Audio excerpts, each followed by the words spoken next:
Hi, Red Shirt here. So, what is so special about the working class anyway? Well, first of all, we have to define working class. And that's particularly true for Americans who are taught a line of bull about class in the first place. Americans are taught that class is the same as income level. Class is not the same as income level. Class is a description of a person's relationship to the means of production. Okay, relationship to the means of production. That's class. People in the same class, economic class, have the same general interests. So, so you can have a worker, a person in the working class who's making a lot of money, and he's still in the working class. He's not in the middle class.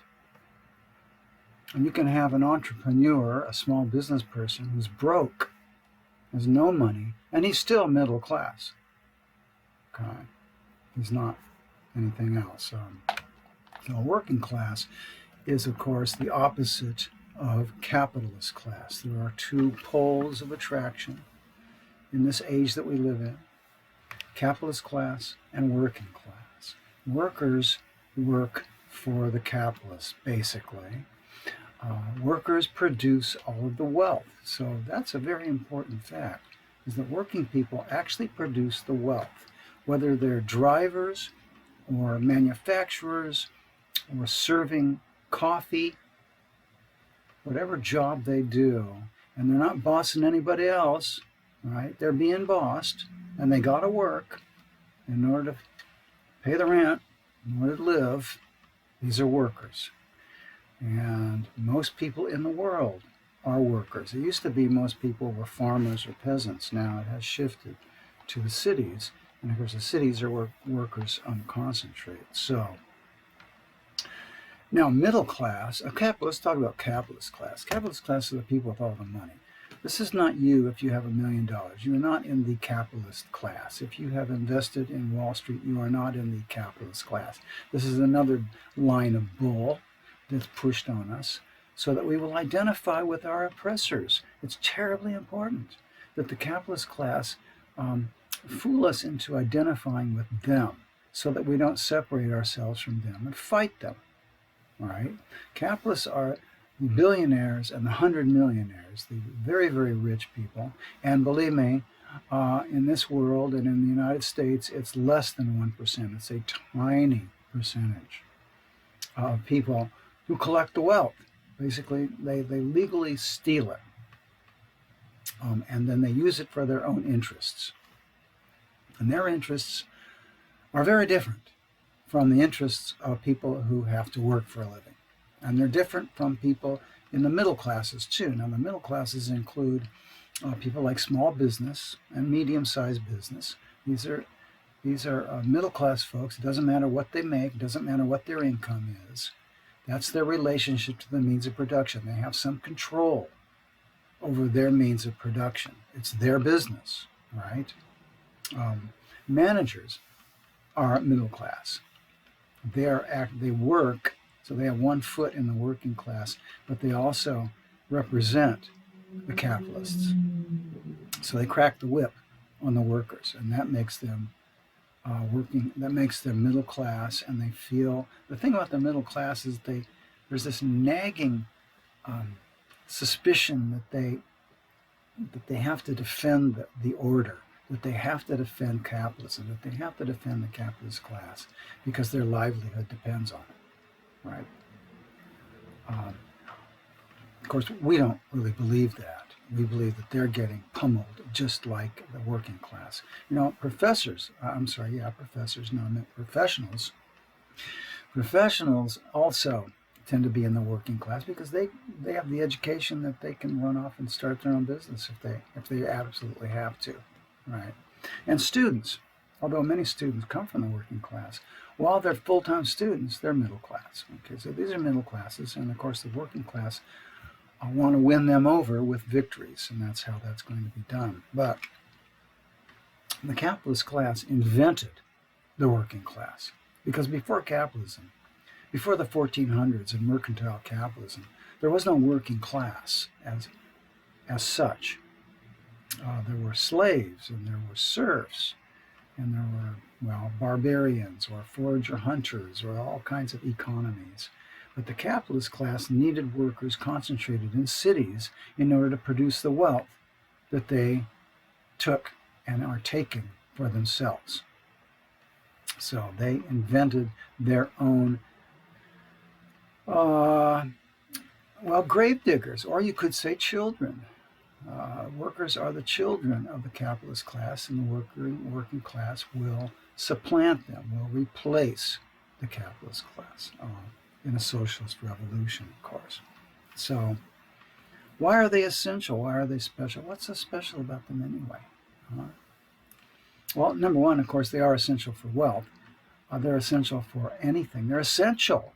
And we're finding that out if you're living through this coronavirus thing. You can stop saying that stupid stuff like, well, there's no workers anymore. They're superfluous. There's no manufacturing anymore, so workers don't count anymore. And you can see the fallacy of that.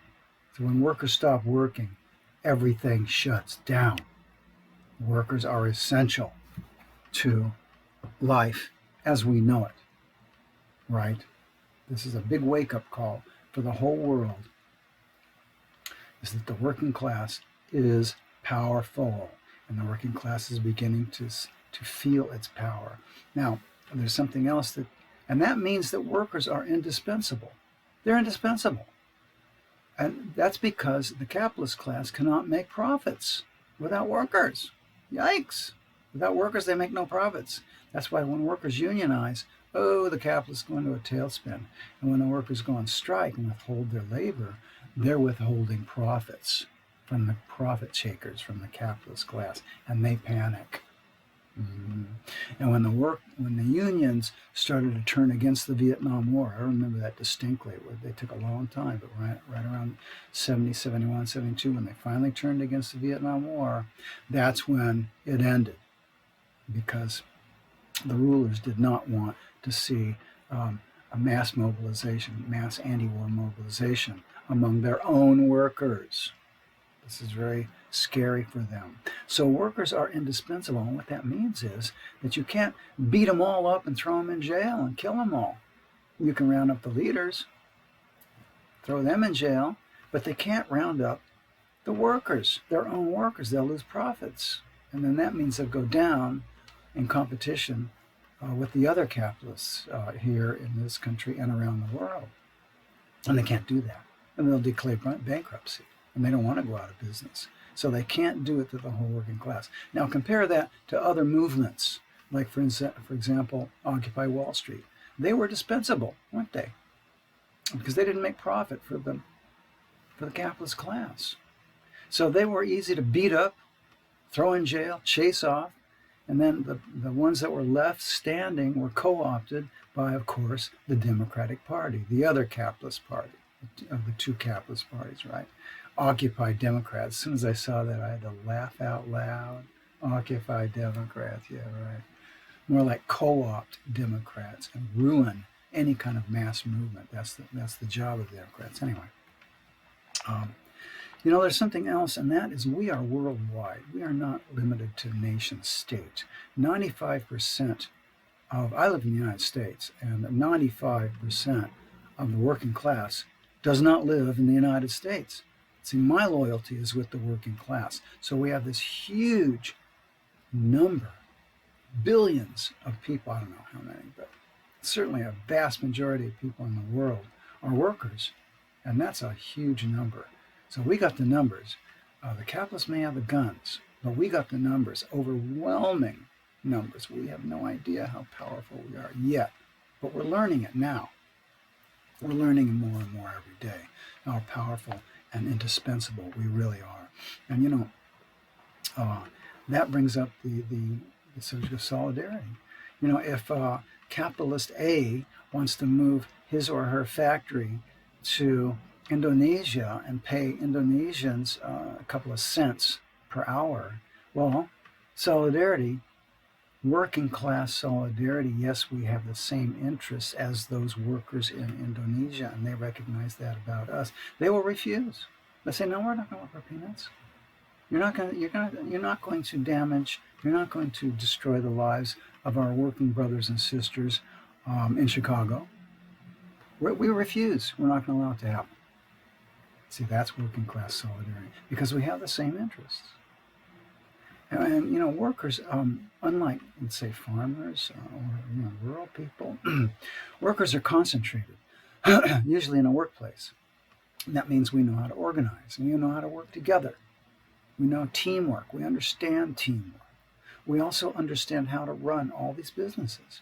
We can run all these businesses, we can run all these enterprises better than some capitalist sitting on a yacht in the Mediterranean who only cares about moving paper around and gambling. That's what they understand, is gambling and making profit. They don't know how to sew a shirt.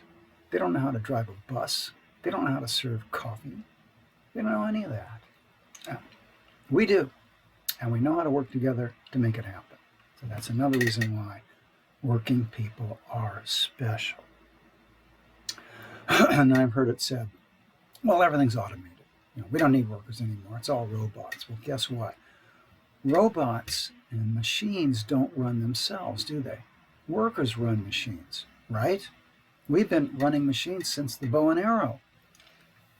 Workers run machines, and it's not going to be that we need fewer workers as the machines get more sophisticated. It's that we're going to need fewer work hours per worker.